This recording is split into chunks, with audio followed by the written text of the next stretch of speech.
saya Risma Nur Maulida dengan NPM 232201015 dari Prodi S1 Keperawatan Universitas Jenderal Ahmad Yani Yogyakarta. Di sini saya akan sedikit menjelaskan dan menggambar mengenai adaptasi sel dan penjelasannya.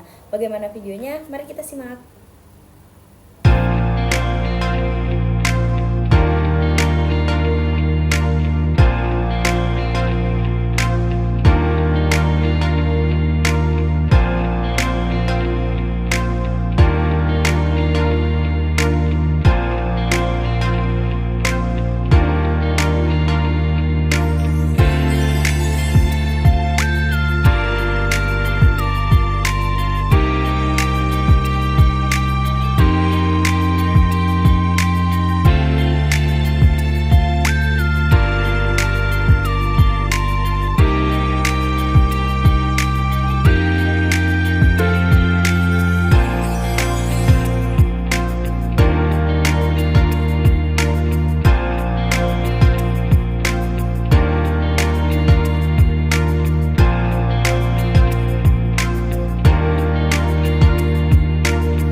Baik, di sini saya akan sedikit menjelaskan mengenai macam-macam adaptasi sel. Seperti yang sudah saya gambar, di sini ada sel normal, ada atrofi, kemudian ada hiperplazi, kemudian ada displasia, kemudian ada hipertrofi, metaplazi, dan juga neoplazi. Saya akan menjelaskan satu persatu yang ada pada gambar ini. Yang pertama yaitu sel normal. Nah, pengertian adaptasi sel sendiri adalah penyesuaian sel atau jaringan yang bersifat reversibel yang diakibatkan karena adanya suatu jejak sel. Kemudian sel mampu mengatur dirinya dengan cara mengubah struktur dan fungsinya sebagai respon terhadap berbagai kondisi fisiologis maupun patologis. Kemudian ini disebut dengan adaptasi sel. Sebagaimana dinamakan sel normal, jadi sel ini mengalami adaptasi normal seluruh fasenya. Kemudian yang kedua ada atrofi. Apa sih yang dinamakan dengan adaptasi sel atrofi? Adaptasi sel atrofi sendiri adalah berkurangnya ukuran suatu sel atau jaringan atrofi. Terjadi akibat sel atau jaringan tidak digunakan, misalnya otot individu yang mengalami imobilisasi atau pada keadaan tanpa berat gravitasi. Kemudian yang ketiga ada hiperplasia. Apa itu hiperplasia? Hiperplasia adalah peningkatan jumlah sel yang terjadi pada suatu organ akibat peningkatan mitosis. Jenis hiperplasia sendiri ada 3, yaitu hiperplasia fisiologis, kemudian patologis, dan juga kompensasi. Kemudian ada hipertrofi.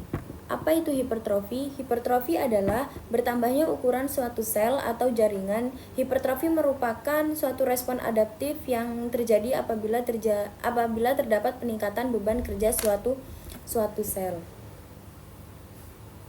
Kemudian ada metaplazi. Metaplazi adalah perubahan sel dari suatu subtip ke subtip lainnya. Metaplazi biasanya terjadi sebagai respon terhadap cedera atau iritasi kontinu yang menghasilkan peradangan kronis pada jaringan. Dengan mengalami metaplazi, sel-sel yang lebih mampu bertahan terhadap iritasi dan peradangan kronik akan menggantikan jaringan semula.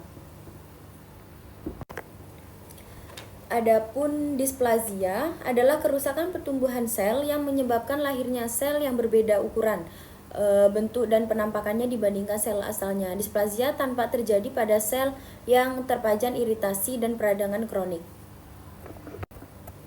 Kemudian yang terakhir ada adaptasi sel neoplazi. Apa itu adaptasi sel neoplazi? Adaptasi sel neoplazi yaitu di mana kondisi sel terjadi pertumbuhan sel-sel tubuh yang tidak normal dan tidak terkontrol. Mungkin cukup sekian yang dapat saya sampaikan. Kurang lebihnya saya mohon maaf. Assalamualaikum warahmatullahi wabarakatuh.